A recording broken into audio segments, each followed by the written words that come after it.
नमस्कार बच्चों, हम बीएससी सेकंड ईयर की ऑर्गेनिक केमिस्ट्री पढ़ रहे थे, जिसमें हमारी यूनिट चल रही थी एल्डिहाइड और कीटोन की। पिछले कुछ कक्षाओं में हमने एल्डिहाइड और कीटोन की बनाने की विधियां देखी है, फिर एल्डिहाइड कीटोन की सामान्य कॉमन केमिकल रिएक्शन है उनके बारे में पढ़ा है। लास्ट लेक्चर में हमने पर्टिकुलर एल्डिहाइड की जो केमिकल रिएक्शंस होती है उनके बारे में पढ़ा था, जिसमें हमने केमिजारो का अध्ययन किया था, किशेनको का अध्ययन किया था और टोलन रिएजेंट के साथ उसकी रिएक्शन देखी थी। ठीक है, केमिजारो अभिक्रिया क्या थी, एक बार रिपीट कर लेते हैं, रिवाइज कर लेते हैं कि जब अल्फा हाइड्रोजन 0 होना चाहिए केमिजारो में, और उसकी जब अभिक्रिया करवाते हैं तो हमें क्या प्राप्त होता है, उस एल्डिहाइड का क्या होता है, एक मॉलिक्यूल का ऑक्सीडेशन होता है और एक का रिडक्शन होता है। किशेनको अभिक्रिया भी एक तरह से रूपांतरित केमिजारो ही थी, जिसमें क्या होता है, एल्यूमिनियम ऑक्साइड के साथ एसिटाल्डिहाइड की अभिक्रिया करवाता है। ये किशेनको अभिक्रिया सभी एल्डिहाइड देते हैं। तो दो मॉलिक्यूल लेते हैं एल्डिहाइड के, एक का ऑक्सीडेशन होता है और एक का रिडक्शन होता है। ऑक्सीडेशन होकर एसिड बनता है और रिडक्शन होकर अल्कोहल बनता है, जो कि आगे एस्टर में परिवर्तित हो जाता है। अब हम आज यहाँ पे देखते हैं रिएक्शंस ऑफ ओनली कीटोन, मतलब कीटोन के पर्टिकुलर रिएक्शंस के बारे में अध्ययन करेंगे। समझते हैं। हमारा पहला पॉइंट है अपचयन रिएक्शन। एसीटोन के दो मॉलिक्यूल का अपचयन करवाते हैं मैग्नीशियम Hg की उपस्थिति में, हमें पिनाकोल प्राप्त होता है। ठीक है, अभी पिनाकोल का आगे क्या यूज होता है, पिनाकोल के H2SO4 की उपस्थिति में अभिक्रिया करवाई जाती है, जो पिनाकोलोन में परिवर्तित हो जाता है। पिनाकोल अभिक्रिया क्या कहलाती है, पिनाकोल पिनाकोलोन रीअरेंजमेंट। ओके, नेक्स्ट देखते हैं क्लोरोफॉर्म के साथ अभिक्रिया। एसीटोन की अभिक्रिया क्लोरोफॉर्म से करवाता है, तो क्लोरोफॉर्म प्लस एसीटोन क्या बनाएगा, क्लोरीटोन। देखो, क्लोरोफॉर्म और एसीटोन क्लोरीटोन बनाएगा, इसका नाम दोनों के नाम से मिलकर बना है। इसमें क्या होगा, यहाँ पर ये पार्ट में टूटेगा क्लोरोफॉर्म, H और CCl3 में H कहाँ चला जाएगा, ऑक्सीजन के साथ में CCl3 कहाँ चला जाएगा, कार्बन पर। तो क्या बना हमारा, क्लोरीटोन बनता है। नेक्स्ट रिएक्शन देखते हैं अमोनिया के साथ। एसीटोन की अभिक्रिया अमोनिया से करवाते हैं, इसमें एसीटोन के दो मॉलिक्यूल पार्टिसिपेट करते हैं, तो हमें क्या प्राप्त होता है, डायएसीटोन एमीन प्राप्त होता है। जैसे एसीटोन की अभिक्रिया कुछ इस तरह से हमने जमाया है, यहाँ पर एक बार से देखते हैं।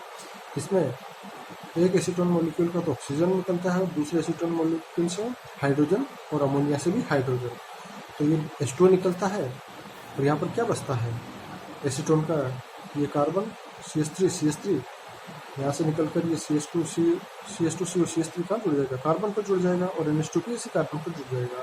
तो हमें क्या प्राप्त होता है, डायएसीटोन एमीन प्राप्त होता है। चलो आगे बढ़ते हैं।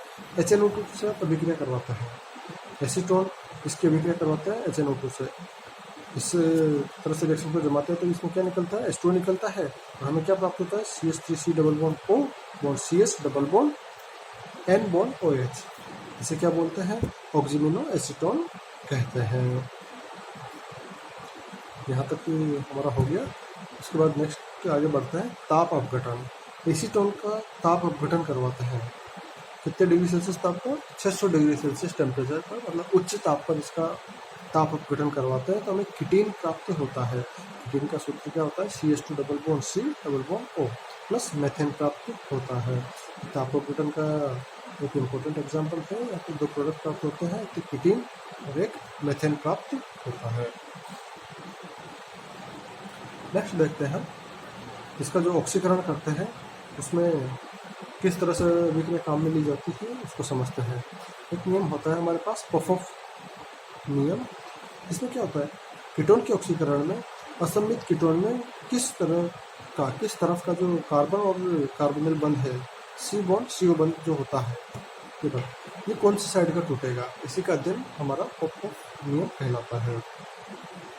इस संबंध में पॉफॉफ नियम सीधी सी बात कहता है, पहले इसके दो पार्ट में समझते हैं कि कार्बोनिल समूह CO समूह उस तरफ के कार्बोनिल बंध टूटता है जिधर अल्फा हाइड्रोजन परमाणु की संख्या कम हो। जैसे यहाँ पर एक एग्जाम्पल से समझते हैं, CH3CO CH2 CH3 ethyl methyl ketone है।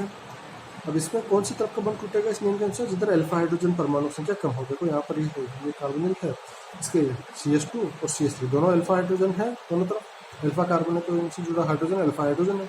यहाँ पे अल्फा हाइड्रोजन कितने हैं हमारे पास में, यहाँ पे है अल्फा हाइड्रोजन 2, और यहाँ पर कितना है 3, तो अल्फा हाइड्रोजन लिखते हैं हम यहाँ पर 2 और यहाँ पर है अल्फा हाइड्रोजन 3। तो नियम क्या कहता है कि उस तरफ का कार्बन CO बंध टूटेगा जिधर अल्फा हाइड्रोजन परमाणु की संख्या कम हो। अल्फा हाइड्रोजन परमाणु तो इधर कम है, तो इसका मतलब है कि ये वाला बंध टूटेगा और इसका ऑक्सीडेशन होगा। तो MnO4 की उपस्थिति में ऑक्सीडेशन करवा रहे हैं आपका, तो हमें क्या उत्पाद प्राप्त होंगे। तो ये वाला पार्ट यहाँ से टूट गया, तो एक तो हो गया CH3CO और दूसरा हो गया CH3CH2। इनका प्रबल ऑक्सीकारक है, तो ये क्या बदल देगा, CH3CO OH एसिड में बदला, और ये भी एसिड में बदलता है। ठीक है, MnO4 की उपस्थिति में हमें एसिड मॉलिक्यूल प्राप्त होते हैं, एसिटिक एसिड प्राप्त होता है। आगे देखते हैं दूसरा नियम क्या बोलता है। यदि CO समूह के दोनों ओर अल्फा हाइड्रोजन परमाणु की संख्या समान हो, मान लीजिए ऐसी कंडीशन आ जाए कि अल्फा हाइड्रोजन परमाणु ही समान है, तो CO समूह प्रमुख रूप से उस एल्किल समूह पर लगा रहता है जिधर कार्बन परमाणु कम होता है। तो ये CO समूह है उस एल्किल ग्रुप पर जुड़ेगा जिधर कार्बन परमाणु की संख्या कम होगी। जैसे यहाँ पर देखते हैं, यहाँ पे अल्फा हाइड्रोजन अल्फा कार्बन से जुड़ा हाइड्रोजन, तो यहाँ पर भी 2 है अल्फा हाइड्रोजन, यहाँ पर भी 2 है, लेकिन कार्बन परमाणु किधर है, कौन से एल्किल ग्रुप की तरफ कार्बन परमाणु कम है, यहाँ पर 2 ही कार्बन है और यहाँ पर श्रृंखला 3 कार्बन की है।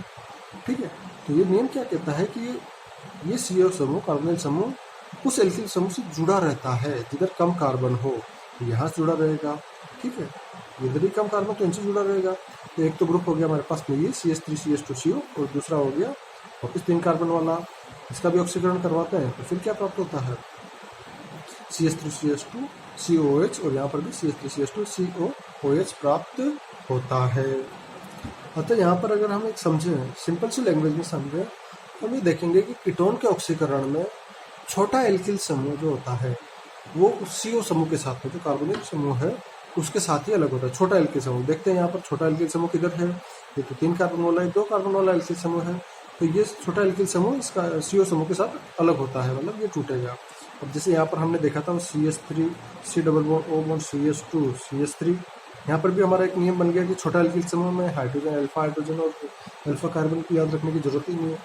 सीधा सा एक नियम है कि छोटा एल्किल समूह कौन सा है, ये वाला है, तो ये CO समूह इस एल्किल समूह के साथ अलग होता है, तो इसका ऑक्सीकरण होने पर क्या बनेगा, एसिड बनता है। देखते हैं इसके अंतिम रिएक्शन है बहुलीकरण। इसको पोलिमराइजेशन कैसे करते हैं, एसीटोन के 3 मॉलिक्यूल H2SO4 की उपस्थिति में मेसिटिलीन बनाते हैं। ठीक है, इसका बहुलीकरण होता है और ये क्या बनाते हैं, मेसिटिलीन बनाते हैं, संघनन बहुलीकरण होता है। जबकि एसीटोन के 2 मॉलिक्यूल ड्राई HCl की उपस्थिति में 0 डिग्री सेल्सियस टेम्परेचर पर मेसिटिल ऑक्साइड बनाते हैं। ठीक है, क्या बनाते हैं हमारा, मेसिटिल ऑक्साइड। और अगर 3 मॉलिक्यूल लिए हमने एसीटोन के, तो हमें क्या बनेगा, फोरॉन प्राप्त होता है, जिसकी अभिक्रिया स्वयं देखेंगे। ठीक है, ये हमारा एल्डिहाइड और कीटोन वाला पार्ट समाप्त हो गया। नेक्स्ट क्लास में हम नई यूनिट पढ़ेंगे। धन्यवाद।